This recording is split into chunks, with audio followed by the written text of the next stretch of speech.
გადაცემაში მონაწილეობისთვის და მინდა აქვე ვთქვა, რომ ძალიან მიხარია, რომ ხანგრძლივი პაუზის შემდეგ ისე მონაწილეობთ ჩვენს ეთერში. თუ სწორად მახსოვს, მას შემდეგ არ ყოფილხართ, რაც მოვისმინეთ თქვენგან განცხადებები, რომ თითქოს პალიტრა ნიუსი იმყოფებოდა დავით კეზერაშვილის გავლენის ქვეშ. კი, იყო ესეთი განცხადებები. ოღონდ ეს ჩვენი განცხადებები არ იყო არსებულ ინფორმაციას დაყრდნობით, ჩვენ ეს შეშფოთების საგნად მივიღეთ, ასე ვთქვათ, მაგრამ თუ არ ვილაპარაკებთ ამაზე, შეიძლება უკეთესი იყოს, იმიტომ რომ უხერხულ პასაჟებს შექმნის. მე მივესალმებ თქვენს მაყურებელს, პატივისცემას დაგიდასტურებთ. ამ თემაზე თუ გნებავთ ვისაუბროთ, მაგრამ ჩემი, არ ვიცი, ანუ მე მიხარია რომ გადაამოწმეთ ინფორმაცია და დაარწმუნდით რომ პალიტრა ნიუს არც არასდროს არანაირი შეხება ქონია დავით კეზერაშვილთან და არც ამის სურვილი არ აქვს. როცა რაღაც ინფორმაცია ვრცელდება, ჩვენ რო არ გაგვვრცელებია, იცით ხო ეს ამბავი? ჩვენი გავრცელებული ამბავი არ ყოფილა. იყო ასეთი ინფორმაცია გავრცელდა, თუმცა იყო იქ რაღაც სხვა დამთხოვები, რის გამოც ჩვენ უფრო სარწმუნოდ მივიჩნიეთ, თუმცა ბევრი გადამოწმების შემდეგ კი ბატონო, მოვყვებით ამ ლოგიკაში და ეს ძალიან კარგია. მიხარია რომ დღეს ხედავთ და მიხარია რომ შესაძლებლობა ექნება. მივესალმები ყველა ობიექტურ მედიას და სხვადასხვა დღეს მომიწია ლაპარაკი, მე თქვენ არ ჩაგაგდეთ უხერხულ მდგომარეობაში სხვა კოლეგების წინაშე, მაგრამ საქართველოს რომ არის გახსნილი თავისი პოლიტიკოსი, სხვადასხვა ოპოზიციონერებზე შეუძლია ერთადერთი საქებარი, რაც შეიძლება თქვა, ისინი ძალიან გახსნილები არიან ზოგადად მედიის მიმართ. ჩვენ გვაბრალებენ რომ ბოიკოტირებას უკეთებთ ტელევიზიებზე. სინამდვილეში ბოიკოტირებას კი არა, არ არსებობს სოფლიოში, ოღონდ არ ვაჭარბებ. არ არსებობს სოფლიოში ქვეყანა, სადაც მართველი გუნდის ლიდერები იმდენი ხანი დგანან მედიასთან და იმდენ კითხვას ემენ პასუხს, რამდენიც ეს საქართველოში ხდება. ამ შემთხვევაში ალბათ საუბარი იყო პირდაპირ ეთერებში და თოქ-შოუში მონაწილეობის. ჩვენ ვამბობთ რომ პარტიულ ოფისებში არ დავდივართ და ჩვენ მართლა ასე მიგვაჩნია ხა. რაც ამბობ სუბიექტურად ჩავთვალოთ, ჩვენ ვამბობთ რომ პარტიულ ოფისებში ჩვენ არ დავდივართ. პარტიული ზეგავლენის ქვეშ ყოფით და დაფინანსებულ ოფისებში არ დავდივართ, ეს ჩვენი უფლებაა, მაგრამ იგივე პარტიულ ტელევიზიებში ჩვენ პირდაპირ ეთერში უჩერდებით საათობით ყოველ დღე. ჩემზე არ არის ლაპარაკი, ხო ქვეყნის პირველ პირებზე, პრემიერ-მინისტრ, პარლამენტის თავმჯდომარეზე, პარტიის თავმჯდომარე და ასე შემდეგ, ყველა მათგანი საათობით დგას ყოველ დღე თითქმის ამ მედიების წინ და ცემენ პასუხებს. კი ბატონო, კარგი, რადგან კეზერაშვილის თემას შევეხეთ, ამ საკითხით მინდა გავაგრძელო თქვენთან საუბარი.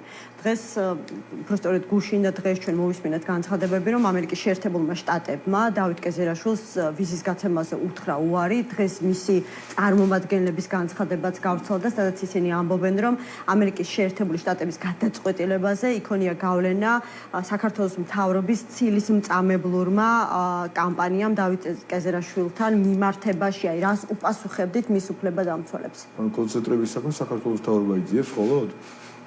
არა, კონცენტრების საქმესთან დაკავშირებით უთხრა უარი? შემისწორეთ თუ შეიძლება ფულის გათეთრების თემაზე იყო, ბრალდება რაც მითითებული ამერიკელების მუხლი, რომელიც მათ შორის ფულის გათეთრების საქმე შუაში არა ვართ ამ თემასთან დაკავშირებით, თუმცა არა მხოლოდ ერთ პიროვნებას, მრავალ ადამიანს ქართული მართლმსაჯულების მიერ და რაც მნიშვნელოვანია, ამას არ აქცევენ ხოლმე ყურადღება, ან შეგნებულად ტოვებენ.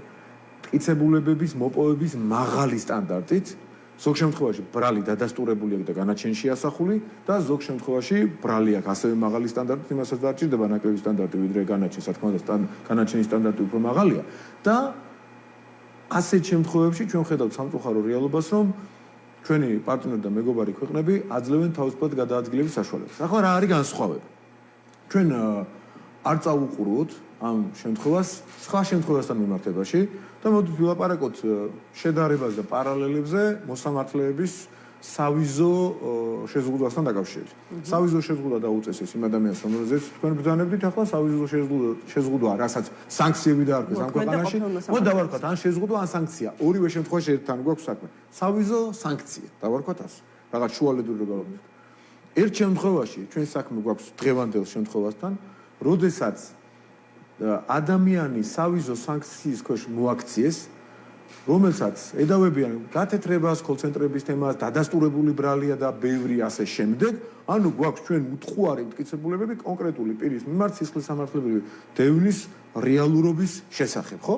და ამერიკის შეერთებულმა შტატებმა ამ შემთხვევაში სხვანაირად ვერ ვიტყვით, სამართლიანად მის მიმართ რაღაც ღონისძიება გაატარა, ხო? მეორე შემთხვევასთან გვაქვს საქმე წარსულში, აგერ ახლო წარსულში დაასანქცირეს 4 ქართველი მოსამართლე. შეგიძლიათ თქვენ რომელსაც გაქვთ ძალიან კარგი ცოდნა პოლიტიკის, ძალიან განათლებული ადამიანების ზანდებით არ გამოგეპარებათ არაფერი მე შემიძლია დაგიდასტუროთ და საქმის კურსში ხარ დეტალურად. ერთი მტკიცებულება მაინც ან სისხლის სამართლის საქმის წარმოების შესახებ, ან ისე რაღაც ადმინისტრაციულ წარმოების, რაღაც წარმოების შესახებ. მინიშნება მაინც გააკეთოთ, რის საფუძველზე მოხდა ეს ყველაფერი?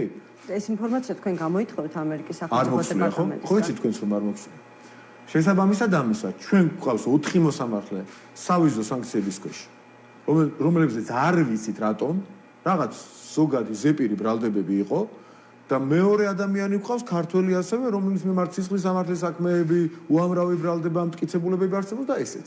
ანუ ეს ადამიანები ერთნაირი სანქციის ქვეშ აღმოჩნდნენ, ეს ზოგადად ცუდია, მაგრამ ერთ შემთხვევაში სამართლიანად არის, მეორე შემთხვევაში უსამართლოდ. ეს უნდა ვთქვათ. ამიტომ ეს რისი ინდიკატორია, იცით? ჩვენ მეგობრებს ვუბედავთ, რასაც ვერ ბედავდნენ ჩვენი კოლეგები საქართველოს, ჩვენი ოპონენტები, ვერასდროს, იმიტომ რომ ესე ქვევიდან ზემოთ უყურებდნენ და რასაც ისინი იტყოდნენ, ის ისე იყო და რაღაც აღმერთებდნენ ამ სიტუაციას. მაგრამ ამას მონური მორჩილება ქვია. ჩვენ ვირჩევთ მეგობრულ დამოკიდებულებას თანასწორ პარტნიორულ ურთიერთობებს. მხოლოდ იმიტომ არა რომ მრავალრიცხოვანი და ეკონომიკურად უფრო ძლიერი და ყველანაირად უფრო ძლიერი ქვეყნებთან გვაქვს საქმე. ჩვენ გვაქვს ძლიერი ღირსება. და ამ ღირსების ფარგლებში და ქვეყანა ძლიერდება ნელ-ნელა, ხო? ანუ თქვენ შესაბამისად და ბოდიშგებით ამ ღირსების ფარგლებში ჩვენ ვეუბნებით, რომ ჩვენ ვართ თანასწორები. მიუხედავად იმ სხვადასხვა სიძლიერისა, რაც თქვენ უპირატესობაზე, რა თქმა უნდა, მიუთითებს. მაგრამ ჩვენ ასეთ თემებში ვბედავთ, რა თქმა უნდა. და გეუბნებით, რომ ეს არასამართლიანია, ხოლო ეს სამართლიანი და ეს ობიექტურობის განცდას და მათ შორის დასავლეთის მიმართ, რაც ძალიან მნიშვნელოვანია, ევროპის მიმართ ობიექტურობის განცდას აღვივებს, ხარისხს მაღლაწევს, მაგრამ როდესაც მაგალითად ადეიშვილი გადაადგილდება და როგორც რეფორმატორი უმაღლესი თანამდებობის პირებს ხდება, ეს ანტიევროპულ განწყობებს აღვივებს და არა ევროპულს. აი მივადგეთ ადეიშვილის საკითხს. თუმცა აი მოსამართლებთან დაკავშირებითაც მინდოდა თქვენთვის მეკითხა, თქვენ რას ამბობთ, რომ ერთ შემთხვევაში ამერიკის სახელმწიფო დეპარტამენტის მიერ მიღებული უსამართლო გადაწყვეტილება, მეორე შემთხვევაში აბსოლუტურად სწორი ნაბიჯი კეზერაშვილთან მიმართებაში იყო განპირობებული ერთ შემთხვევაში სამართლებრივი ფაქტორებით და მეორე შემთხვევაში გავლენა იქონია, როგორ ამბობთ ხოლმე, ლობისტურმა კომპანიებმა თუ ლობისტურმა ჯგუფებმა, რომლებიც პოლიტიკური გავლენების ქვეშ იმყოფებიან. ჩვენი მეგობრები გარკვეულ შემთხვევებში, აქაც ობიექტურობა დავიცვათ და ზედმეტი საყვედურიც არ უთხრათ. ვარდებიან ძალიან უხერხულ მდგომარეობაში და იშველიებენ ხოლმე საფუძვლად ქართული NGO-ების განმარტებებს. მაგალითად ის რომ კორპორატივიზმი მე რასაც აქ კლანად თარგმნიან. კორპორატივიზმის პრობლემაზე 10-დან 9 შემთხვევაში პარტნიორები მიუთითებენ ხოლმე ამას ამბობენ ესა და ეს ორგანიზაციები. კი ამბობენ, სწორია. სწორი ამბობენ. მაგრამ შემდეგ ამბობენ, მაგრამ სწორია თუ არა? მტკიცებულების მაღალ სტანდარტს ითხოვთ. სოფლიოში რომელთანაც პარტნიორებენ ჩვენი მეგობარი ქვეყნები, ესე გადამოწმება რთულია, მაგრამ არც ისე რთული რომ გადამოწმებას არ ექვემდებარებოდეს. ამიტომ ჩვენ ვითხოვთ მათგან მეტ სიღრმეში შესვლას, მეტ ობიექტურობას, რომ აი ეს ამბობს და ის ამბობს კი არა, დასტურდება, ან არ დასტურდება. დასტურდება ეკა გიგაურის დაუშვათ, რასაც კონკრეტულად რას ვერჩევდი, მაგრამ სხვა კრებსითად გიგაურების თუ ლომჯარიების. დასტურდება ამათი ნათქვამით კი არა, დასტურდება ფაქტებით. მაგრამ ერთ შემთხვევაში ჩვენ გვაქვს ფაქტები და ეს მამუკა მდინარაძე რას იტყვის, არანაირი მნიშვნელობა არ აქვს, იმიტომ რომ მამუკა მდინარაძე შეიძლება იყოს და არის კიდევაც სუბიექტური. ხო, მე ჩემი პარტიული ინტერესები მკარნახობს, რა თქმა უნდა, ეხა ვერ შემეჯიბრება ბევრი შეიძლება ქვეყნის სიყვარულში და ქვეყნის ინტერესებში, მაგრამ მე მაინც რა თქმა უნდა სუბიექტურ ადამიანად მივიჩნევი, თუნდაც ქართულის მხარდამჭერების მიერ, იმიტომ რომ მე პირველ რიგში ჩემ პარტიულ ქვეყნის ინტერესს, რა თქმა უნდა, მაგრამ პარტიულ ინტერესს დავიცავ, ხო? აქედან გამომდინარე, რაღაცაზე დაყრდნობით უნდა დამიჯეროს ამ მომრჩეველმა. ჩემმა მომრჩეველმა და სხვის მომრჩეველმა უნდა შეიტანოს მათ კეთის ინდისიერებაში, ვინც მე მეწინააღმდეგება ამ არგუმენტებში, ხო? ფაქტებია. ერთ შემთხვევაში ფაქტი. დავანებოთ ჩვენ შეფასებას თავი. ერთ შემთხვევაშია ფაქტი, სადაც ხელის გულზე დევს სისხლის სამართლის საქმეები, ბრალდებები, მტკიცებულებები, კონკრეტული ასობით და ათასობით და მეორე შემთხვევაში ნული მტკიცებულება და მაინც იგივენაირი სანქცია, ეს ხომ არ არის პირველი შემთხვევა, როდესაც თქვენ სუბუქად რო ვთქვა, ძალიან უკმაყოფილ რჩებით ჩვენი საერთაშორისო პარტნიორების მიერ გაკეთებული შეფასებებით და ამბობთ, რომ ეს არის ძალიან სუბიექტური შეფასებები, რომ ეს არის რაღაცა პოლიტიკური ინტერესებით ან ფინანსური ინტერესებით გაკეთებული. მე სულ მაინტერესებს ამ წლების განმავლობაში, როგორ ვერ შეძლო მმართველმა გუნდმა თავისი შესაძლებლობით, მრავალმხრივი შესაძლებლობებიდან გამომდინარე, აქ არ იგულისხმობ მხოლოდ ფინანსური შესაძლებლობები, გულისხმობ იმ დიპლომატიურ კორპუსს, რომელიც სახელმწიფოს ემსახურება მთელი ჩვენი საერთაშორისო მასშტაბით. როგორ ვერ შეძელით, რომ დაგელაგებინათ, ისი აგეწყოთ სისტემა, რომ თუ პრევენცირებას ვერ მოახდენთ, რომ სუბიექტური გადაწყვეტილებები არ იქნას მიღებული საერთაშორისო მასშტაბით საქართველოს ხელისუფლებასთან თუ სხვადასხვა სახელმწიფო ინსტიტუტებთან მიმართებაში, ანუ ძალიან სწრაფი რეაგირება მოხდეს ამაზე და შემდეგ უკვე თუ სადღაც გადაცდომას ქონდა ადგილი, ამის აღიარებაც. ახლა მეორე კითხვა სანამ გავცემ პასუხს და ძალიან დიდი მადლობა, კარგი შესაძლებლობა მომიდით. პირველი კითხვა ახლა თქვენ ჟურნალისტურ ეთიკას არ ცდებით და როგორ ჟურნალისტი ისე მისვამ შეკითხვას და მე ყოველდღე მისვამ ასე შეკითხვას პირველ კითხვასთან დაკავშირებით. რატომ ესხმით თავს დასავლეთს? ხომ მკითხეთ სხვანაირად ჟურნალისტმა როგორ უნდა დასვას. ესე მეკითხებიან, ანუ გადაწყვიტეს მათ ვიღაცებმა, რომ თავს ვესხმით დასავლეთს და რატომ? აი ვერ მკითხოთ ახლა, რატომ ესროლეთ დღეს ვიღაცას თოფი? ხომ მკითხავთ კაცო, რატომ სანამ რატომს ვკითხავ, თოფი ესროლეთ თუ არა ეს ვკითხე. თავდასხმა რას ნიშნავს?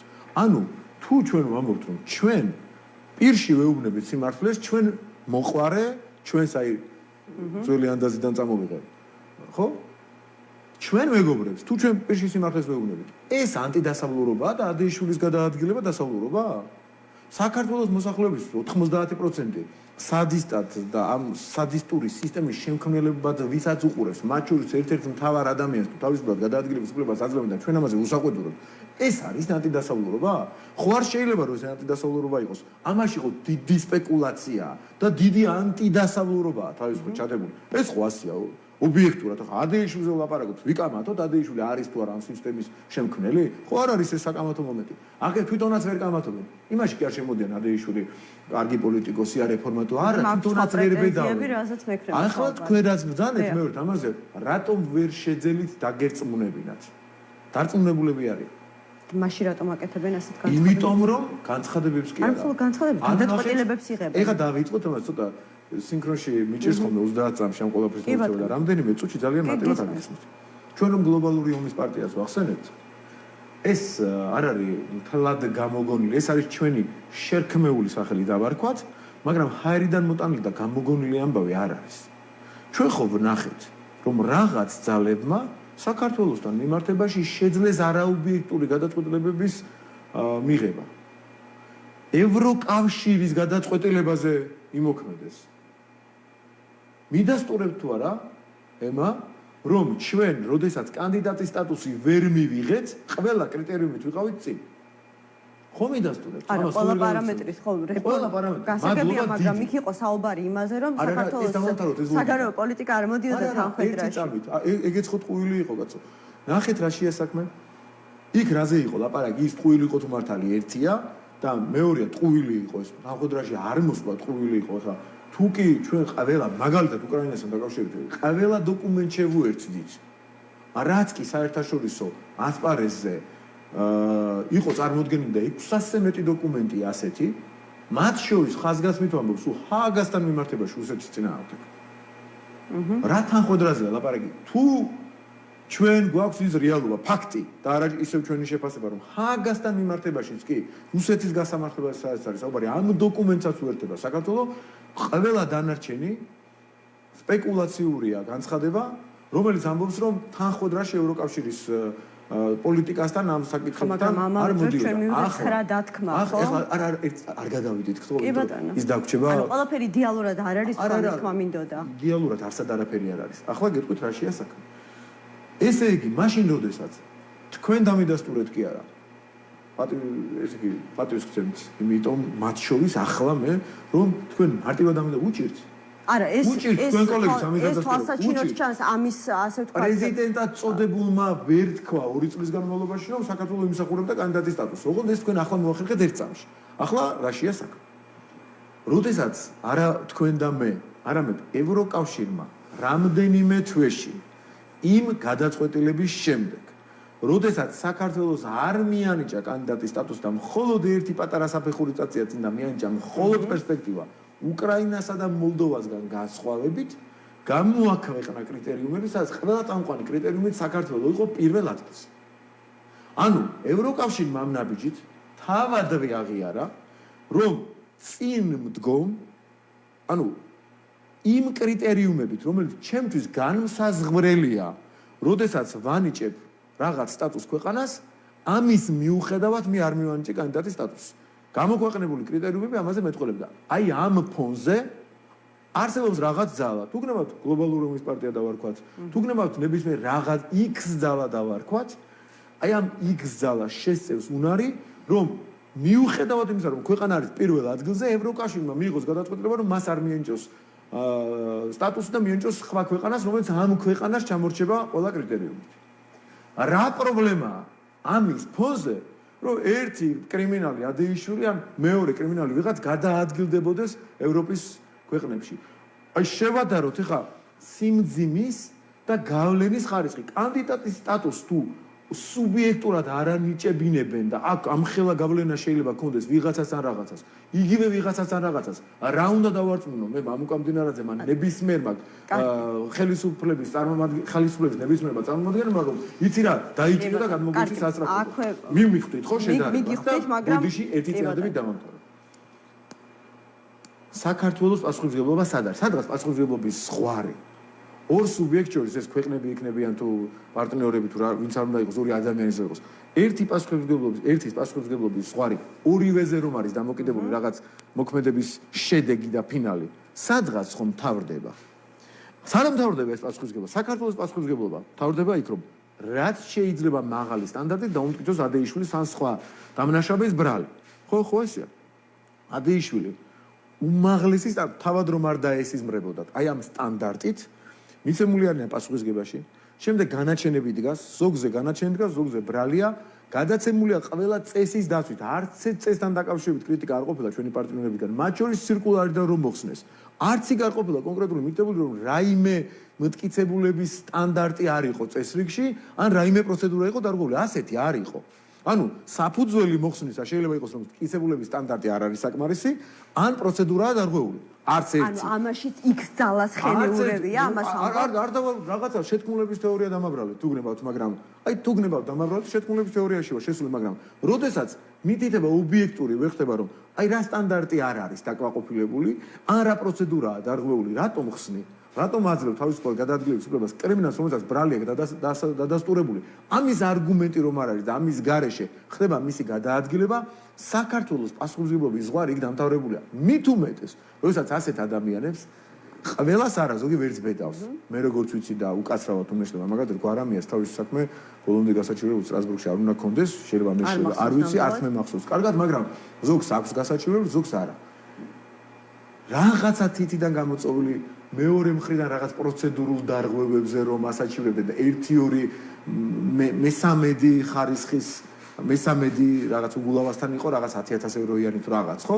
ასეთი წარმატებების გარდა, რაიმე ფუნდამენტური, რაიმე სერიოზული, რაიმე ისეთი, რომელიც იტყოდა რომ სამართლიან სასამართლოს უფლება დაიღვა კაცო ამ კაცს არ ეკუთვნოდა ამ ბრალის დამტკიცება და ამას ეს დანაშაული წარმოუდგენია, ან სისტემურობას ჰქონდა, აგერ მაგალითად გირგვლიანის საქმეზე რა შედარება, მაგრამ რომ გაუგნებულია რომ დაწერა სასამართლომ სისტემის მიერ ჩადენილი დანაშაული არა თუ არ უდასტურდება ვიღაც რაღაცა, არამედ გაუგნებულია სისტემური დანაშაულით მსგავსთან მიახლოებული. მსგავსთან მიახლოებული რამე გახსენდება? ბატონო, აი გისმენთ და თქვენ ისევ მათ შორის აი ამ საკითხებს და მესმის თქვენი ისევ პოლიტიკური პაექრობის ჭრილში უყურებთ, მაგრამ ეხლა შეხედეთ ხო, მესმის, მაგრამ ისევ აღნიშნავთ რომ აი რატომ არ მიდიან მაშინ ამ საქმემთან დაკავშირებით თუ მართლებიან სტრასბურგის სასამართლოში, ხო? ან მიდიან და ან აგებენ, მაგრამ აი მოდი შევხედოთ ამ სიტუაციას. ისე მინდა იცით ჩართვა ერთი სტანდარტი არა მხოლოდ საქართველოსია დადასტურებული, არამედ ევროპის დონეზე და მსოფლიოში ყველაზე ავტორიტეტული საზამთროს დონეზე, ხო? მოდი ერთი წამით მთელ სამ სიტუაციას, აი სანამ კეზერაშვილის განცხადება იქნებოდა და ეს ამბავი ამერიკის შეერთებული შტატების მიერ გადაწყვეტილებასთან დაკავშირებით, მანამდე იყო ადეიშვილის ამბავი და საქართველოს ხელისუფლების წარმომადგენლების მიმართვა იქ ბუნდესტაგსა თუ ბელგიას, რომ გადმოგვეცით ადამიანი, რომელსაც საქართველოში მიმდინარე საქმეები არის, რომლის წინააღმდეგ მიმდინარე საქმეებია და განაჩენები არის გამოტანილი. მოკლედ, ახლა კიდევ ერთხელ ითხოვს საქართველოს კეზერაშვილის და ადეიშვილის გადმოცემას და ცოტა ხანი შევხედოთ ამას რიგითი მოქალაქის, მოდი ასე ვთქვათ, ნუ უყურებთ ხოლმე მარტო ამ მომრჩევლის ჭრილში, რიგითი მოქალაქის, ხო, მესმის, რიგითი რატომღაც კეთდება ხოლმე ეს აქცენტი სწორედ ამ მომრჩეველზე, მაგრამ რიგითი მოქალაქის თვალით, რომელიც აი უყურებს ამას და განსაკუთრებით მათი თვალით, ვინც საკუთარ თავზე გამოიარა მთელი ის ძიმე დღეები, რაც მათ შორის ადეიშვილისა და კეზერაშვილის ნამოქმედებს უკავშირდება და ამ ხელისუფლებისგან სამართლიანობის აღდგენას ითხოვდა, ხო? ისკენ არის იმ ადამიანის არა, ხო, მე კითხვა ჩნდება, ხო, კი არა, კითხვა ჩნდება, რომ თუ მაშინაც რაღაცა X ძალა ერია, რომ საქართველოს ხელისუფლებამ ვერც ერთ ეტაპზე 12 წლიანი პერიოდისა ვერ შეძლო, რომ ეს ადამიანები საქართველოს მართლმსაჯულების წინაშე წარსდგარიყვნენ, ელემენტარულად მაშინ აინტერესებთ ჩვენ დავაკელით რამე და თუ X ძალა იყო ჩარეული, რომელმაც გვაჯობა, მაგრამ ამაზე მაშინ რატომ არ საუბრობდით ხმამაღლა? მათ შორის 2015 წელს, როდესაც ადეიშვილს პოლიტიკური თავშესაფარი მისცა უნგრეთმა. ჩვენ რაღაცებს ხო ვფრთხილდებით. მათ შორის უკრაინაზე რატო არ ვლაპარაკობდით ხმამაღლა 2 წლის წინ? იმიტომ რომ იმდენად აქტიური ფაზა იყო და იმდენად შეიძლება ვიღაცას დაებრალებინა, რომ ისედაც გვაბრალებდნენ და რაღაც რუსეთის მხარეს დგომას გვაბრალებენ დღემდე. იმდენად თავხედური პიარი მიდის და იმხელა შეურაცხყოფელი პიარი მიდის საკუთარი ქვეყნის არჩევანის მიმართ, რომ რუსული ეხა ფასებზე გადავიდნენ, მაგრამ რუსული ზახილით იმდენად ყელში ამოუყვანეს ქართულ საზოგადოებას, რომ ამ დროს მარტო რუსული ზახილზე კი არ იყო ლაპარაკი, იყო მთელი მსოფლიო გადართული მორალურ, ფიზიკურ მხარდაჭერაზე, პოლიტიკურ მხარდაჭერაზე უკრაინის. და ჩვენ რაღაცებს ვამბობდით და დღეს ვამბობთ, თურმე რასაც ვამბობდით იყო მართა. ღარიბაშვილი რომ გამოვიდა და ჩვენი მომხრეებიც კი რომ ჩემთან პირადად მოდიოდნენ და ხო შეიძლება და ეს ხისტა და არ ეთქვა. თურმე ის ხისტი ნათქვამი. რაღაცებისთან დაკავშირებით. არა. უკრაინასთან დაკავშირებით. თურმე ის ხისტი ნათქვამი მაშინ ყოფილა პირდაპირ გაჭრა იმ ნარატივის რომ ჩვენ ყველანაირად დაუდგებით უკრაინას გვერდით. ოღონდ ჩვენ ომში ვერ ჩავედით. ამისი გარანტია ყოფილა თურმე მაშინდელი ნათქვამი ქვეყნის პირველი პირის. ეს ხო უნდა დავინახოთ დღევანდელი განსახედიდან. ხო კარგად დაინახა ყველა.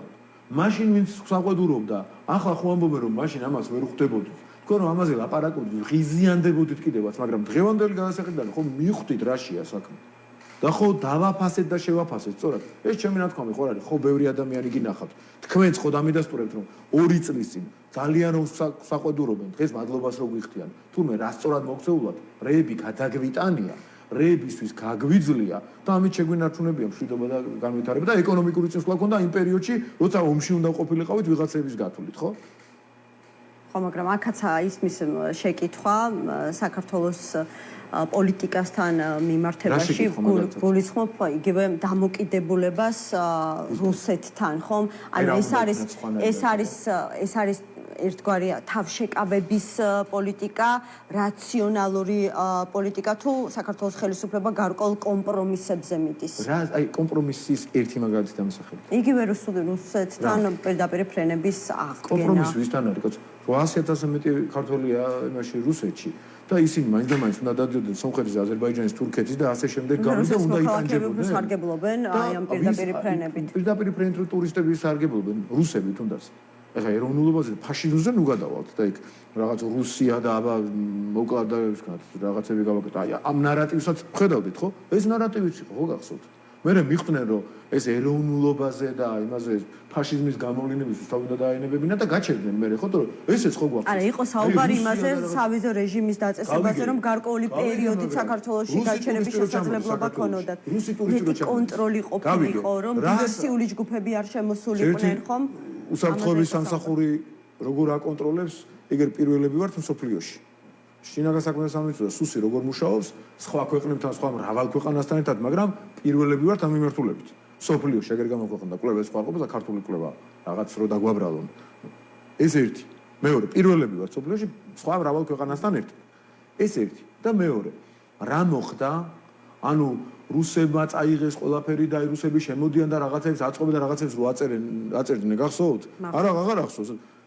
ზეტებს რო აწერდნენ ხოლმე და რაღაცებს რო აგიჟებდნენ, ამ ხალხს ხომ რო დარბოდნენ ვიღაცეები.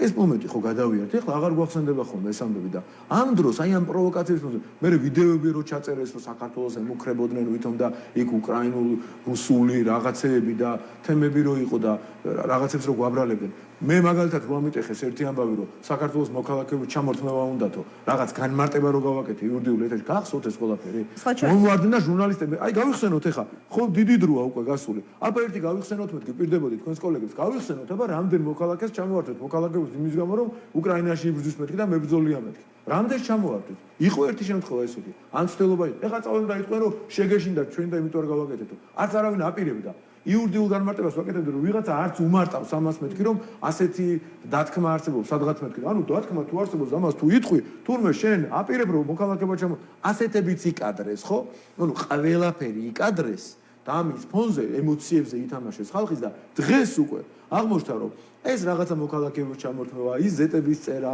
ის მაგრამ დღეს სხვა საფრთხეები გამოიკვეთა ეს მინდოდა მეკითხა აი იმ წიაღებას დავამატებ და ბოლოს ემა რუსეთიდან რო ტურისტი ჩამოდის საქართველოში ათასობით და ისე უკან რო ბრუნდება რჩებიანო საქართველოს დასახლდნენ რო იძახენ ვინ დარჩა სად დარჩა აბა ანუ არიან ბევრი ბინადრობის უფლება მიიღო ბიზნესის გახსნა კი ბატონო უკრაინა ბელორუსებიც არიან და რუსებიც არიან აი ტრიშნიკები არიან მარტო რამდენიმე 100 მაგრამ ბოლოს სტატისტიკა რაც გამახსენდება უფრო მეტი გავიდა ვიდრე შემოვიდა მაგრამ აქ დარჩენილებიც არიან არაფერი დრამატული იქ არ არის რეალურად გახსოვთ ხო 100,000 ადამიანზე იყო დადებით სალდოზე რუსეთის მხრიდან აქეთ ხო ტყუილი აღმოჩნდა ისიც ასეულობით 1000 ადამიანის დადებითი სალდო რუსეთის მიმართულებიდან არ არის ტყუილია ციფრებია ხო ბოლოს ყველაფერი და შესაბამისად რუსი ტურისტი რო ჩამოდის ვის არგებლობს ამას ქართული ეკონომიკა ხო საქართველოს ეკონომიკა რა თქმა უნდა მაგრამ ამ ფრენებით ვის არგებლობს ქართველები ამ რუსი ტურისტების გარდა უფრო მეტი სარგებლობენ თუ არ სარგებლობენ ანუ სად ვართ ხა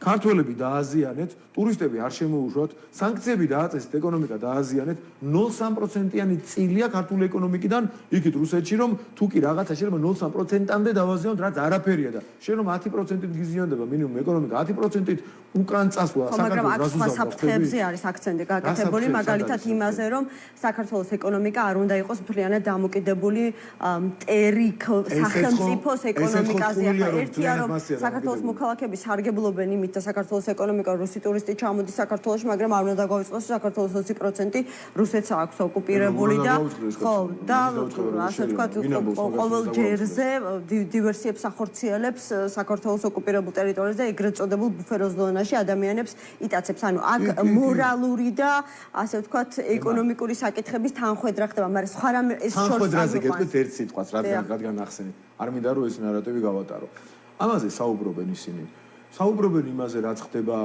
ოკუპირებული ტერიტორიების ეგრეთ წოდებულ საზღვართან გამყოფ ხაზთან რეალურად ბევრ ამაზე საუბრობენ მაგრამ არის საკითხები რომელიც საკითხებსაც დარეგულირება პოპულისტური გზებით არ უწერია არასდროს მაგალითად მქონია აგერ პირდაპირ ეთერში ვამბობ თქვენ კოლეგებთან ბევრი ლაპარაკი იმაზე როგორც კამერების წინ ასევე კიდევ უფრო მეტი დეტალით კონკრეტული მაგალითები რაცაც ახლა ვერ გავაკეთებ კამერების მიღმა სახელები და გვარებით ქონია და თავი დაუქნევია ყველას აბსოლუტურად იქ ნაცნობრობის ტელევიზიის წარმომადგენლებსაც და სხვა ტელევიზიების წარმომადგენლებსაც რომ რაც უფრო 10-დან 9 შემთხვევაში 10-დან 10-ზე შეიძლება ასე არ იყოს რაც უფრო მეტი აჟიტირება პოპულისტურობა პიარი აგებულა იქ რაღაც პრობლემას ადამიანის გატაცებაზე და ასე შემდეგ. მით უფრო გართულებულა ამ საკითხს პოზიტიურად გადაწყვეტა. ხო ვიცით რომ ეს ასე.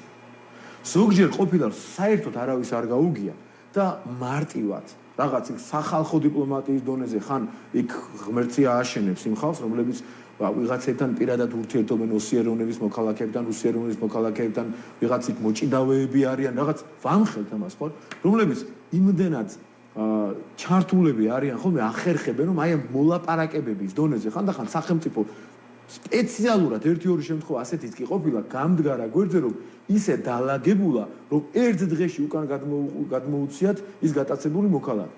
როგორც კი ჩვენი ნაცი ოპოზიცია ატეხავს ხოლმე ამბავს, რამდენადაც მეტად აიწევა ხოლმე თქმა, მით უფრო რთულდება ასეთი საკითხების დარეგულება. ეს ხო ჩვეულებრივი ხო ვიცით.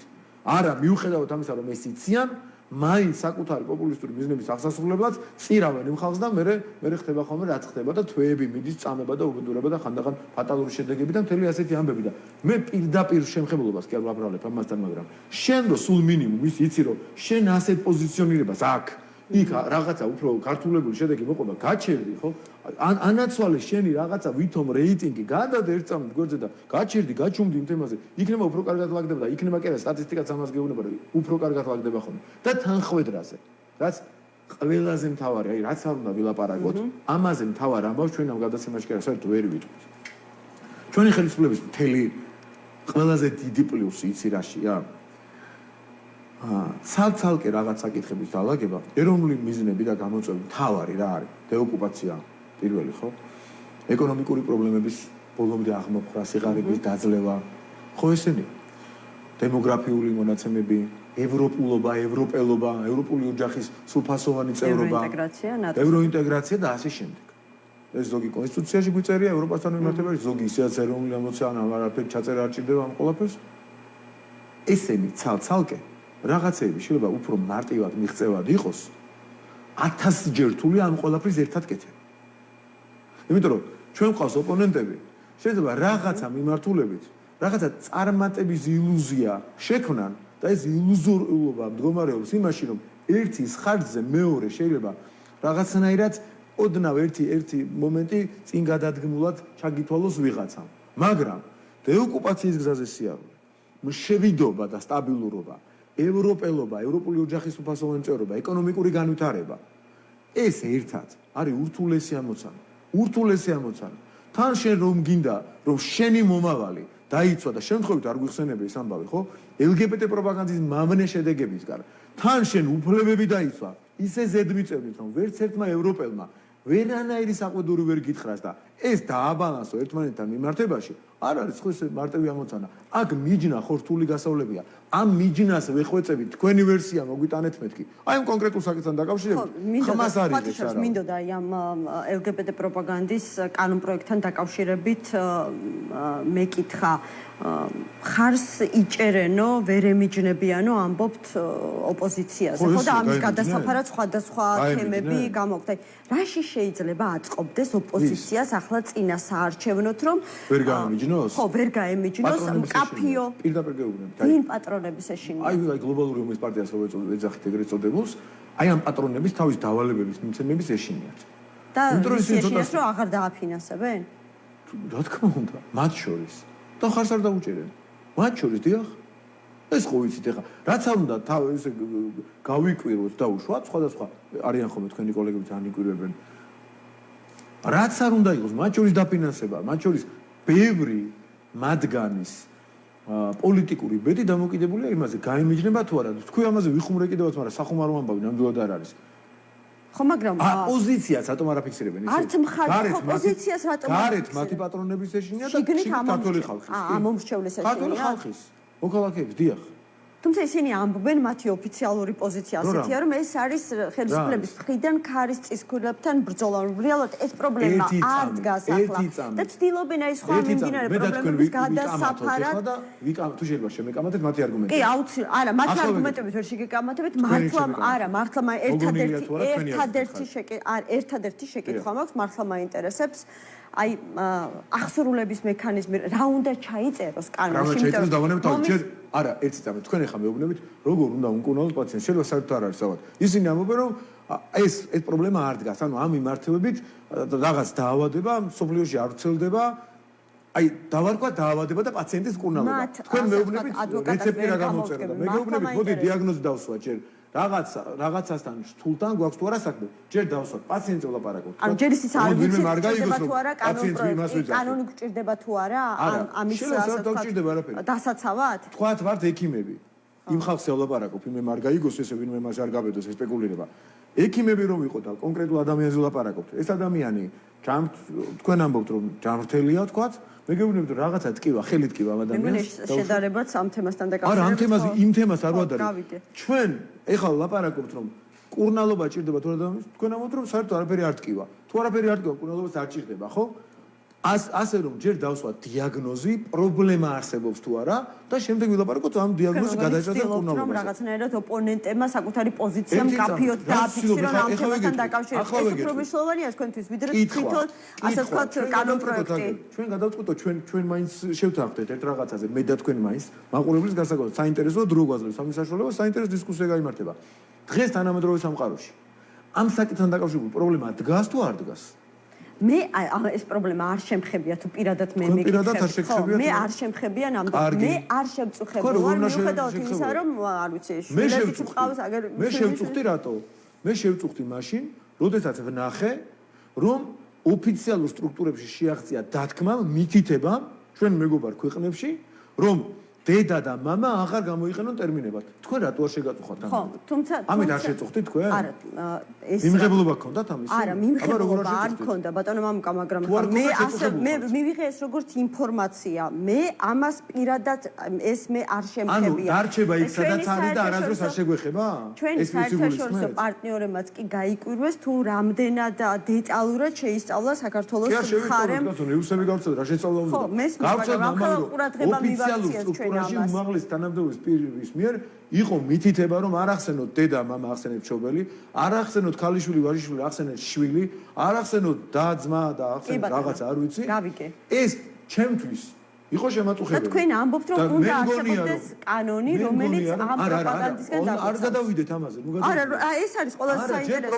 პრობლემა თუ არ არის, მაშინ დავანებოთ კანონს თავი კაცო.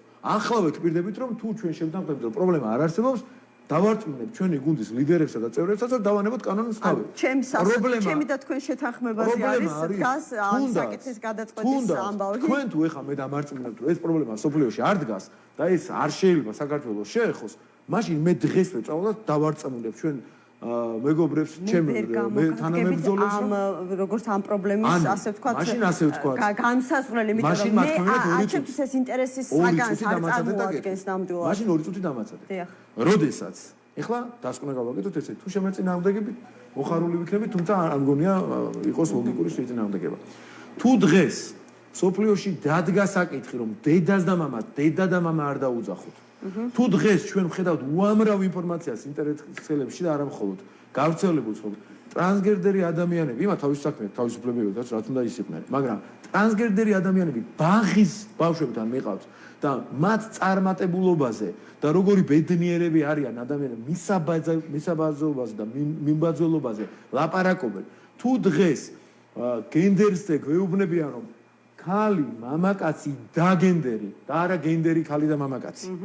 ქალი, მამაკაცი და გენდერი იქნებ ჩაწეროთ, უკვე ჩვენთანაც იყო. არც ეს ინფორმაცია არ გაწუხებთ. მე გიყვებით რომ ჩვენთანაც იყო ეს მოწოდება რომ ქალი, მამაკაცი და გენდერი, ანუ სხვა რომელი გენდერი.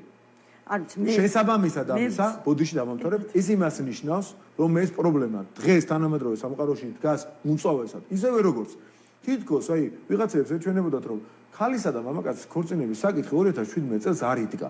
ავდექით და ჩავწერეთ. კონსტიტუციაში. ამისი ნიშნები იყო. და მაშინ ამბობდნენ, რომ საიდან მოიტანეს ეს არის ანტიევროპული, რუსული, და მოგიდევეს ყველაფერზე მას იძახიან, რაც არ ეს ჭიქა არ მოეწონებათ, რუსული ჭიქაო იტყვენ, პალტრაკი არ აწერიაო, რუსული ჭიქაო იტყვენ, თუ არ მოეწონებათ.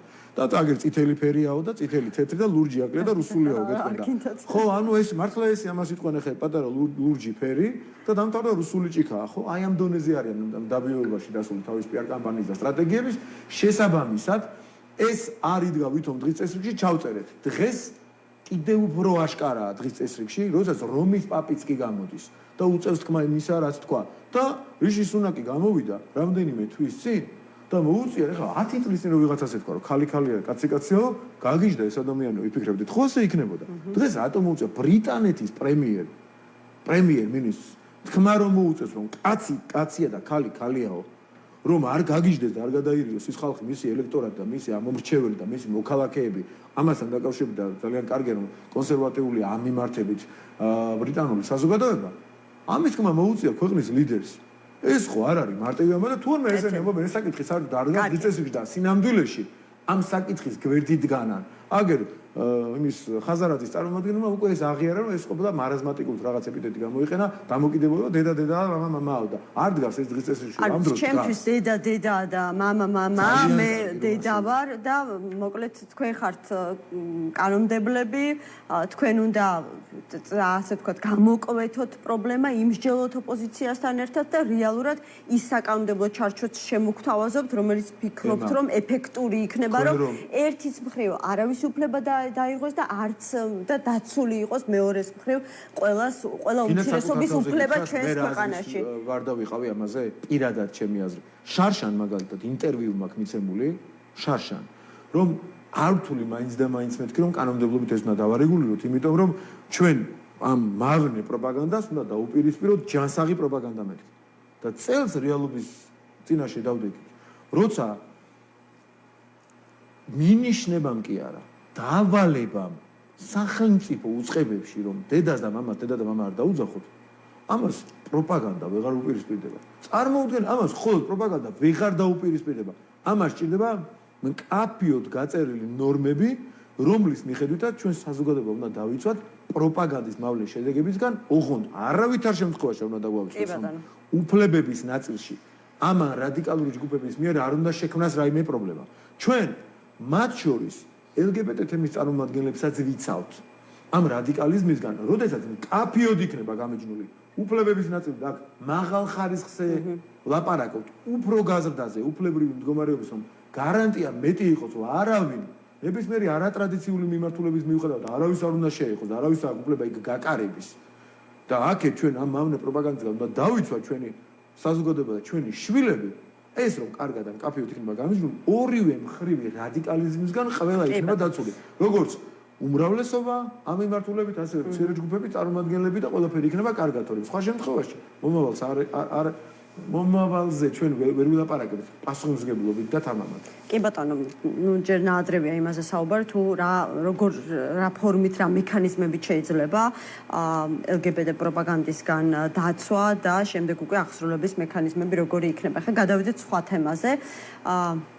არჩევნებამდე რამდენიმე თვე რჩება და ოპოზიციაში უკვე გამოიკვეთა ის პოლიტიკური ძალები, მოდი ასე ვუწოდოთ, იმიტომ რომ ზოგი 2-3 ძალისგან შედგება. არ ქვია, რომლებაც შესაძლებელია გადალახონ. ძალანამეტანია. კარგი, მაშინ ჩამოვთვლი. გამარჯვების პოლიტიკური სუბიექტები, ანუ გამარჯვების პლატფორმა მაგალითად, ნაციონალურ მოძრაობას სტრატეგია აღმაშენებელი. არ არის ანგარიშგასაწევი, ფიქრობთ რომ ვერ გადალახავენ 5%-იან ბარიერს? ისინი მიდიან შეიძლება ეს საკითხი მართლა არ უდგათ დღეს ეს საკითხი. გადალახვის პრობლემა? ხო, დღეს არ უდგათ ეს საკითხი, მაგრამ ისე მიდიან, მე მგონი მანდაც მაგ პრობლემასთან. ანუ რასაც ვხედავ, ძირითადად სოციალური თქვენ ეს რეიტინგები სად ნახეთ მათი? თავისივე კვლევებში. თავისივე კვლევებში? კაი, ჩვენ კვლევებს არ ენდო, თავისივე კვლევებში რა ხდება? ხო, ნახეთ ბოლოს. COVID მიდის და ნაცმოძრაობის რეიტინგი და რა ვიცი. NDI-ის კვლევას გულისხმობ? თუნდაც NDI-ის კვლევაშიც კი NDI-ის კვლევას ვინ უკეთებს, ხო ვიცით. იმაშიც რომ უკან მიდის, რა დღეში არიან ხდებით? ხო, მაგრამ NDI-ის კვლევის მერე კი გავიდა დაახლოებით თვე ნახევარი 2 თვე მაინც. ავარდებოდა მაგათ რეიტინგის ზემოთ. ჩვენ ხედავთ რომ ბოლო პერიოდში ანუ ოპოზიციური პარტიები ძირითადად წინა საარჩევნოთ აქცენტს აკეთებენ სწორედ სოციალურ თემებზე, ხო? აი ვნახეთ ფასებზე აკეთებს გამარჯვების პლატფორმა აქცენტს, ხაბეიშვილი მაღაზიაში იყო, თურქეთში გადავიდა, ფასები შეადარა, დღეს ტაქსით გადაადგილდებოდა ხელისუფლებას მოუწოდებდა იმიტომ. არ ვიცი ხა ვინ დაავალა, მაგრამ რეალურად რუსთავის მტკიცებულება ნახე. ეს წინასწარ დაწერა. ვიცი რასაც გულისხმობთ, მაგრამ რეალურად ეს პრობლემები ხომ დგას ჩვენს ქვეყანაში. ფასების პრობლემა დგას, სიხარების პრობლემა დგას, შემოსავლები, რომელიც არ ყოფნის მიმდინარე ხარჯის ეს პრობლემა დგას. საწვავი მართლა ძალიან ძვირი იღებს. ახლა კი ადარებენ 2012 წლის ფასებს და რამდენად რელევანტურია ეს სხვა საკითხია კიდევ, მაგრამ ცხოვრება ძვირდება და სამწუხაროდ შემოსავალი არ ყოფნის აი ამ გაძვირებული ცხოვრების მომსახურებას. არ ფიქრობთ, რომ აი ყველა ის აქცენტი, ხო, სოციალურ თემაზე, რომელსაც აკეთებს ოპოზიცია, ზოგი აგერ 1000 ლარიან პენსიას პირდება, ზოგი რაღაცა 950 ლარს, როგორც უმუშევრობის კომპენსაციას, ასე შემდეგ და ასე შემდეგ. პრობლემას ხელისუფლებას შეუქმნის საბოლოო ჯამში. ერთი ბიძინა ივანიშვილმაც ეს თქვა. როდესაც ბატონი ბიძინა გამოვიდა და თავისი პოლიტიკაში დაბრუნების დროს ილაპარაკა ბევრ მიზეზებზე, მათ შორის ერთ-ერთი თქვა, რომ ოპოზიცია დღეს ვერანაირ პრობლემას ვერ ექმნის ხელისუფლებას, თუ პირდაპირ პასუხი გაინტერესებთ. იმდენად უსუსურები არიან, ნუ წარმოუდგენელი ხა ნაცმოძრაობა გაიშალა, მე ეს გაშლილი რამდენიმე ჯგუფი ეხლა კოწიწდება ისევ და მოკლედ ძალიან დაბნეულობაში არიან, ამასაც აგიხსნით რა პრინციპით მიდიან და რა სტრატეგიას აყალიბებენ, მაგრამ მოდი ვინმე რო არ იფიქროს, რომ ფასების და სიღარიბის თემას გაურბის, ბოლოს ჩვენ რითი განსაზღვრო თემა, რაღაც ინდიკატორები ხო არის, სოფლიო ბანკი, IMF-ია, სავალუტო ფონდია, მოკლედ არის საქართველოს სტატისტიკის ეროვნული სამსახური თუ დეპარტამენტი აღარ ამუშავება აქვს, ქართული სტატისტიკაც გვაქვს, უცხოური სტატისტიკაც გვაქვს და რაღაცა ციფრები არსებობს. ციფრები არა, ხალხზე ილაპარაკეთ. ის ციფრები ხალხზე აისახება, ხო? ან გვეუბნება რა არის მაცივარი არის ინდიკატორი. მაცივარი არის ინდიკატორი და მაცივარში რა ხდება? ამ ციფრებით უნდა გამსაზღვროთ ახლა. როგორ ვიღაც მაცივარში გავსებულია, ვიღაც მაცივარში ნახევრად გავსებულია, ვიღაც მაცივარი სავსეა და ერთი-ორი რაღაც დევს სამწუხაროდ ხოლო და როგორ რა გავაკეთოთ ახლა? ასე მაცივარ ხო არ ჩამოვიდეთ, ამიტომ არსებობს რაღაც უთხუარი მონაცემები, იქიდან განისაზღვრება მაცივარი, სიღარიბე და ყველაფერი, ხო? პირველი, მოდი ჩამოვთვალოთ. სიღარიბე საქართველოს განახებდა თუ არა? 30 იყო და 15% გავდა. ანუ სიღარიბე საქართველოს განახებდა. ანუ 15% ამოვიდა სიღარიბიდან, რაც არის ძალიან კარგი, მაგრამ 15% რომ დარჩა, ეს არის ძალიან ცუდი, მაგრამ ამ ცუდს ასე ვთქვათ, გამოსწორების დინამიკა და საშუალება აქვს, იმიტომ რომ მივდივართ სწორ გზაზე, იმიტომ რომ ჩვენ შევძლებთ რომ 15% ნაცებმა ვერ შეძლეს, ხო? ჩვენ ხომ ვნახეთ რომ მათი მართლობაში მოსვლის დროს სიღარიბე იყო 34% და ეკონომიკური ბუმი რომ იყო სოფლიოში. მთელი 2-3 წელი 2004-5 წლებიდან ეკონომიკური ბუმი იყო სოფლიო. აზერბაიჯანს ჰქონდა 15%-მდე მეგონი ეკონომიკის და რამდენიმე წლის განმავლობაში. ეკონომიკური ორნიცაზრდით რომ ტრაბახობდნენ. სოფლიო ტრენდი რომ იყო, აი ამის მიუხედავად 4%-ით ბოლო წელს ისიც რაღაცა манипуляციებით რაღაცნაირად ჩამოწიეს. 4% იყო მათი სიღარიბის დაძლევა მთელი 9 წლიანი პერიოდის განმავლობაში. ეს მონაცემი ხო არის ზუსტი. თქვენი ოპონენტების არგუმენტებით გინდათ შეგეკამათოთ ამ შემთხვევაში? აი, როცა სიღარიბეზე საუბრობთ, დარწმუნებული ხარ თქვენი ოპონენტი რომ მიჭდეს აქ ჩემს ადგილას, გეტყოდათ რომ სიღარიბე გარკვეულწილად იმის ხარჯზე შემცირდა, რომ ბოლო წლების განმავლობაში რეკორდული მაჩვენებელი გვაქვს შრომითი მიგრაციის ხალხი ქვეყნიდან გარბის და თანაც ყველაზე შრომის უნარიანი ნაწილი ჩვენი მოსახლეობის. ახლა გეტყვით, ნაცების დროს რამდენი ადამიანი იყო გასული უარყოფითი სალდო რამდენი იყო გახსოვთ 250,000. შაშანდელი მონაცემით 50,000-მდე იყო ჩვენი. ეს ცუდია და წლევანდელი მონაცემით როგორც მეუბნებიან, მაგრამ გამოქვეყნდება პლუსში ვართ გასული. ანუ თუ კი შაშანდელი მონაცემითაც რო ვილაპარაკოთ, წელიწად ნახევრის წინანდელი მონაცემითაც რო ვილაპარაკოთ, 250 ადამიანით მეტმა დატოვა ქვეყანა ნაცების დროს ვიდრე შემოვიდა, ქართული ოცნების 10 წლიან პერიოდში 50,000 ადამიანზე ნაკლები იყო უარყოფითი სალდო. ანუ მინიმუმ 5 ჯერ მეტმა დატოვა ნაცების დროს ვიდრე ჩვენ. ეს ხო ციფრია. აი საწაუვიდეთ ახლა ამ ციფრს. ხო ნამდვილია ეს ციფრიც. ხო ვერ მეკამათებით ამაზე, იმიტომ რომ ეს ციფრია. ხო, ეს ციფრი ნამდვილად არ მახსოვს, მაგრამ რელევანტური არ ვიცი ხალ. 1000-იან 2000-ში შეიძლება თქვენ ხართ ხელისუფლებაში და შეგიძლიათ იგივე თქვენი ხელისუფლების საწყის შუა პერიოდს შეედაროთ, ხო? არა, ჩვენ თავს როგორ შევადაროთ? 2012 წლიდან 2023 წლამდე 11 წლის განმავლობაში 50,000-ზე ნაკლებმა ადამიანმა დატოვა ქვეყანა, ვიდრე შემოვიდა. მეტმა ადამიანმა, ბოდიში ამ შემთხვევაში. ანუ უარყოფითი სალდო იყო 50,000-ზე ნაკლები, ხოლო ნაცმოძრაობის დროს გავიდა 250,000-ით მეტი, ვიდრე შემოვიდა. ესეც ანუ ის არგუმენტი რაც თქვენ ბრძანეთ, მათი არის მოგონილი და თქვენი. კარგი, მაშინ მეორე არგუმენტი ეკონომიკურ ზრდასთან დაკავშირებით. ანუ თქვენ ამბობთ და ეს არაერთხელ მოგვისმენიას განცხადებები, რომ ჩვენ შევძელით, რომ ყველაზე მძიმე ვითარებაში პანდემიის დროს, უკრაინაში ომის დროს, რთული გეოპოლიტიკური ვითარების დროს მაინც შევინარჩუნეთ, ჯერ ქონდა ორნიშნე ეკონომიკური ზრდა და შემდეგ ანუ საკმაოდ მაღალ ეკონომიკურ ზრდას ვინარჩუნებთ. ხა ამას არავინ არ უარყოფს, იმიტომ რომ ამას მართლა თქვენი არ იყოს ხო საქსტატი აქვეყნებს და ეს არის დადასტურებული ხო, დადასტურებული გამორჩეული მონაცემები არის. ამ შემთხვევაში ხომ ვერსად ვერ წაუხვალ ფაქტია, მაგრამ აი თქვენს ყოფილ თანაგუნდელს, თქვენს ყოფილ პრემიერს ეკონომიკის ministrიც იყო თუ არ ვცდები შინაგან საქმეთა ministrიც გახარიას დავესესხები, რომელიც ამბობს, რომ განა არ გვაქვს ქვეყანაში ეკონომიკური ზრდა, განა არ იქნება ქვეყანაში დამატებითი დოვლათი, მაგრამ ეს ყველაფერი 20-25 ოჯახის ჯიბეში მიდის და ამიტომაც არა რატო ატყუილი? რატო რესურსების განაწილების ინდიკატორებიც არსებობენ? ერთ-ერთი მოწინავეები ვარ და რა გავაკეთოთ? ყველაფრის ინდიკატორი არსებობს. ამისი სპეციალური კვლევა არსებობს და იქაც მოწინავე პოზიციაზე ვართ. ანუ არის ქვეყნები, სადაც შეიძლება მშპ ეგრეთ წოდებული კარი მშპ იყოს მაღალი, მაგრამ განაწილების კოეფიციენტი იყოს დაბალი და მართლაც რაღაცა ელიტარული კორუფციის ხარჯზე იყოს იქ ამ განაწილების კოეფიციენტი დაბალი და იყოს რაღაცა მე-80 ადგილზე ქვეყანა. აქაც მოწინავეები ვარ და როგორ ხდება ეს? მარტო გახარია მიცის და მსოფლიო ბანკმა არ იცის? ხო, გახარია ამბობს, რომ ის ხელისუფლების, ანუ დამაჯერებლობას, მის განცხადებას ძენს ისიც, რომ თავის საარჩევნო ნომერს იძახის ოჯახების რაოდენობის ჩამოთვლისას? ერთ-ერთი მიზანია. არა, ის ციფრი. რატომ? თავის საარჩევნო ნომერს ამბობს ხშირად. და ტვინშიდებს. 25? ამიტომ აკეთებს აქცენტს, რომ ეს კარგად დაიმახსოვროს. 24-ან 26 არა და ვინ ჩამოთვალა პირველი ერთ-ერთი თქვა კობა. აი ყველაფერს თავი დავანებოთ. სხვა სისულელები ლაპარაკა, მაგრამ ყველაფერს თავი დავანებოთ. რაღაცეები არის ზეხარისხში ამ ქვეყანაში. აი პატიოსნებაც ვიღაცეების საყოველთაო ცნობილ ზეხარისხშია. ირაკლი კობახიძეს რო დაიწყებ, რომ ირაკლი კობახიძის კორუმპირებული ოჯახი დამთავრდა იქ ხარ თაღლითი. ამას რომ ვიტყვი, ხარ თაღლითი უბრალოდ რა.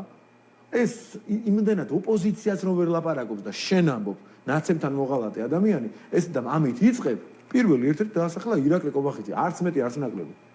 ეხლა რაღაცეები მე ვიყავი შემაკავებელი ფაქტორია. სხვათა შორის აი ესე იგი გახარია იყო შემაკავებელი და კობახიძე იყო კორუფციონერი. აი უსინდისობის დონე და შუბზე გაწყვეტილი. მე რაც წამოვედი ქართული ოცნებიდან იმის მერე თვათ აი შემაკავებელი იყო, ბევრი დრო გავა და ბევრი რამე გამოაშკარავდება კიდე, მაგრამ რას გულისხმობთ? არა, იმას გულისხმობ, რომ მაგალითად ტრენდი დაახვედრა ღარიბაშვილს, სადაც შეუძლებელი იყო იმის რა ქვია, გადაწყვეტილებების გამოქვეყნება, ასობით და ათასობით ფაილი რომ არის, ფიზიკურად შეუძლებელია. მე სხვათა შორის დავინტერესდი ამ თემით. ანუ ღარიბაშვილი მხოლოდ იმიტომ ვერ აქვეყნებდა განკარგულებებს, რომ ძველი ეხაც ვერ გამოქვეყნდება. ეხაც ვერ გამოქვეყნდება, ესე მარტო დავინტერესდი ამით. 2-3 თვე უნდა მხოლოდ იმას ემა. 2-3 რო გამოდის მაგის ვიღაცები პატარა ვიღაცები რო ყავს და რაღაცებს თუ ტიყუშებით რომ იმითაც საუბრითაც დაემსგავსნენ ერთმანეთს გახარეს პროფესორად ყველა 2-3 თვე უნდა იმ რაოდენობის დოკუმენტი ექსპერტიზის და ანალიზის გარეშე იქ შეიძლება ისეთ რაღაცა გაიპაროს სახელმწიფო საიდუმლო იყოს და დაღუპო ქვეყანა ხო თუ იმას ხელახა თუ არ გადაუარე და არ დარდა დიდი ჯგუფი და რაღაცები ხო არის მიბმული ფაილები იმას უნდა სათითაოდ ეხლა გადარჩევა რომ ისეთი რაღაცა არ გაიპაროს მაგალითად თავდაცვის სამინისტროდან იმიდან რომ გაჩერდა სახელმწიფო საიდუმლოების შემცველი იყოს და ამას ყოველდღიურ რეჟიმში კიდე ჭირდება ისედაც ყოველდღიურ რაც ქვეყნდება იქ რომელია საჯარო რომელი არასაჯარო საჯარო დოკუმენტები ქვეყნდება არასაჯარო დოკუმენტები სილდება და არ ქვეყნდება ხო მარტივი წესია ეხლა იმ 10,000-ობით ფაილში რაც არის წარსულში ის რომ აი ამ გადავლის და აი ამ რისკების დამზღვევი მექანიზმის და ექსპერტიზის გარეშე რომ გამოვაქვეყნო და 2-3 თვე ჭირდება. 2 წელი ქონდა ღარიბაშვილს იმისათვის რომ 2-3 თვე ჭირდება მოეხდინა მონიტორინგი თუნდაც აი ამ გახარიას პერიოდის დროს მოშლა ცოტა რთული ამბავი იყო. ხო, მე რთული გასაბედი ამბავი იყო. ძალიან საინტერესო თემაზე უნდა შევწყვეტოთ ახლა საუბარი და რეკლამის შემდეგ გავაგრძელოთ, თუმცა რეკლამის შემდეგ მხოლოდ ამაზე გამოუქვეყნებელ ასეთ განკარგულებებზე რაც შეეხება სიღარიბე განახევდა დამიდასტურეთ და იქ არგუმენტი რაც იყო უარყოფითი სალდო 5-ჯერ მეტი ჰქონდა სტატისტიკურად განახევდა გეთანხმება სტატისტიკურად კი რეალურად განახევდა სტატისტიკური განახევრება რაც რეალურად განახევდა თორე არ სტატისტიკა დაგიწერდა არც სოფლიო ბანკი და არც სავალუტო ფონდი და მერე ინფლაცია ესე იგი მე უხეშად ჟურნალისტების თვალწინ ნახეთ კალკულატორები რომ მოიმარჯვეს თქვენმა კოლეგებმა ჩემი ინტერვიუს დროს მე რო ვთხოვე უხეშად გაყოფია პირდაპირ რო გაყვა ესე გაყოფა არ შეიძლება წესით ეს არ არის კლასიკური დათვა ინფლაციის საშუალო მაჩვენებლის მაგრამ 8 და 4 გამოვიდა მათი დროინდელი წელიწადში 6 ჩვენ დროინდელი მაგრამ უკვე კლასიკურად და მეცნიერულ დონეზე სწორად როგორც სტატისტიკა იხლის და IMF-ი იხლის და სოფლიო ბანკი და ასე შემდეგ იქ რეალურად 6.6 ქონდა წლიური საშუალო ნაცებს, ვინც ეხა აქეთ ჩვენ გვამონათებენ რაღაცები და 4.6 აქვს საშუალო ქართულ ოცნებას. ისიც შეიძლება ბევრი იყოს და ვიღაცას რა თქმა უნდა ჯიბეზე ურტყავს, მაგრამ ჩვენ ეს ამის შენარჩუნება ამ ნიშნულზე 4.6-ის როდის მოვახერხეთ, იცით? ორი კრიზისი, ორი დიდი კრიზისი, ორი ომი რეგიონში და ამხელა პანდემია. და ეკონომიკური წინსვლით ვიყავით ერთ-ერთი მოწინავეები რეგიონში და ეხლა დიდი ბოდიში, მაგრამ საკუთარ რაღაცით, აბა გაიზარდა თუ არა ბარელი ნავთობის ფასი საშუალო სტატისტიკურად ამ პერიოდში, აბა ევროებში გადაყვანილი როგორ არის, რამდენი პროცენტით მოიმატა, თუმცა მე მგონი საქართველოს საზღვრამდე მოტანილი დაითვალეს 1 ლიტრი ლარი და 65 და საკმაოდ მაღალია ასევე აი მარტივ როგორი დაბიო манипуляციებია, იცი? ჩვენ დროს იყო ლარი და 95, ეხლა არის რამდენსაც ამბობენ 3 და 20. ამ დროს თავის დროინდელზე წეღანდელის არ იყოს, თავის დროინდელზე ითვლიან არაბრენდირებული, მაშინ ამ დროს 2 და 20 და 2 და 30 იყო ბრენდირებულებში. და ეხლა 2 და 30 არაბრენდირებულებში შეიძლება ნახო 2 და 30-ათაც. ანუ ეს ხო არა დაბიო შედარება. მოდი შევატაროთ ბრენდირებულს რამდენი პროცენტით და საერთო საშუალოზე ბენზინი არის ნაკლებად გაძვირებული. ბრენდირებულს თუ შეადა ერთ და იგივე იმაზე ბენზინ გასამართ სადგურზე ბრენდირებულზე თუ შეადარებ 12 წელს 24 წელს საშუალო ინფლაცია რაც იყო იმაზე ნაკლებით არის გაძვირებული. თუმცა ამ სფეროში რომ კონკურენცია დაბალი ამას თავად კონკურენციის სააგენტო სწავლობს და დაჯარიმებული წავს ეს ასე ვთქვათ ხო ახალ კომპანიებს ჩვენსაც იმპორტიორებიდან ნავთობპროდუქტების რეალიზატორები და იმათ გასაჩივრებული აქვს სასამართლოში თუ დაგვრჩება დრო ამ თემაზე აუცილებლად ვისაუბრებთ გადაცემის მეორე ნაწილში რეკლამის შემდეგ როგორც უკვე გითხარით მიზეზები თუ რატომ არ ქვეყნდებოდა გახარიას და ღარიბაშვილის დროს გადაწყვეტილებები ამაზეც ვისაუბრებთ აუცილებლად შევეხებით ვეტინგის თემას და პრეზიდენტის ვეტოსაც რომლის დასაძლევადაც მმართველი გუნდი ემზადება რეკლამის შემდეგ მამუკა მდინარეცის და ბრუნდებით ისევ